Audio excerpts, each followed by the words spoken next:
जम्मू कश्मीर के पहलगाम में जो आतंकी हमला हुआ था उसे लेकर पूरा देश क्रोधित है और साथ ही गमगीन भी है। तब वडोदरा में भी मृतकों को श्रद्धांजलि अर्पित की जा रही है। आज वडोदरा में विश्व हिंदू परिषद और बजरंग दल की ओर से पहलगाम में हुए आतंकी हमले का जमकर विरोध किया गया। गांधीनगर गृह के बाहर विश्व हिंदू परिषद और बजरंग दल के कार्यकर्ता इकट्ठा हुए, हाथ में पोस्टर, बैनर, प्ले कार्ड्स लिए हुए नारेबाजी करते हुए इन सभी की ओर से पहलगाम में हुए आतंकी हमले पर विरोध जताया गया। तो वहीं एक शख्स हनुमान जी की वेशभूषा पहने हुए भी पहुंचा था। आपको बता दें कि वहां पर उपस्थित सभी की ओर से राम धुन बुलाई गई थी। जो मृतक है इस दुर्घटना के उन्हें श्रद्धांजलि अर्पित की गई थी और साथ ही इस मामले में आतंकियों को ढूंढकर उन पर सख्त कार्रवाई करने की मांग भी साझा की गई थी।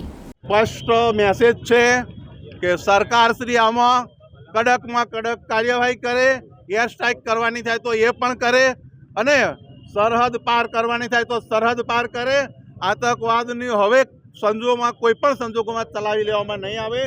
स्पष्ट संदेश है, ईंटनो जवाब पत्थरथी आपवामां आवशे अने आ सरकारश्रीने लड़ता ना आवड़तुं होय तो इजरायल पासेथी क्यांक बोधपाठ ले।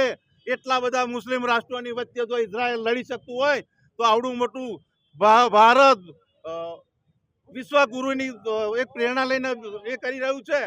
तो भारतने विश्वगुरु बनवानी एक बहु मोटी खेवना छे। आपणा मुख्यमंत्रीनो पण ध्येय छे, आपणा वडाप्रधाननो पण ध्येय छे, आपणा गृहमंत्रीनो ध्येय छे।